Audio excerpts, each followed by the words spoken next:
আমরা সারা জীবন একটা তারপরের জন্য অপেক্ষা করি।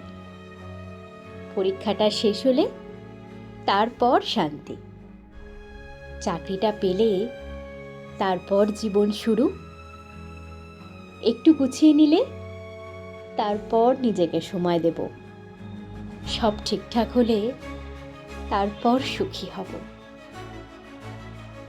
এই তারপর একটা দিগন্ত রেখার মতো, যত এগোই তত পিছিয়ে যায়। আমরা ভাবি একটা নির্দিষ্ট বিন্দুতে পৌঁছালেই জীবনটা পুরোপুরি শুরু হবে, আর তখনই আমরা নিঃশ্বাস নিতে পারবো। কিন্তু জীবনটা আসলে সেই অপেক্ষার ফাঁকেই ঘটে যায়।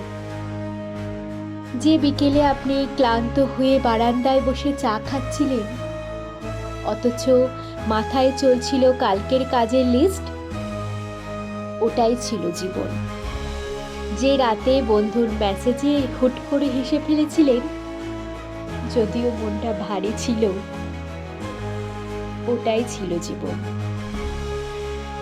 যে মুহূর্তে কেউ কিছু না বলেও পাশে বসেছিল, ওটাও জীবন। আমরা ভাবি জীবনের বড় দৃশ্যগুলো সাফল্য, অর্জন, নিশ্চিতি, এইসবই আসল। অথচ আমাদের অস্তিত্বের সবচেয়ে সত্যি অংশটা লুকিয়ে থাকে ছোট ছোট অসম্পূর্ণ মুহূর্তে, যেগুলোকে আমরা তারপরের জন্য সরিয়ে রাখি। একদিন টের পাই যে তারপরের জন্য আমরা দৌড়াচ্ছিলাম, সেটা কখনো আসেনি, এসেছে অন্য কিছু, নতুন ব্যস্ততা, নতুন দুশ্চিন্তা, নতুন তারপর।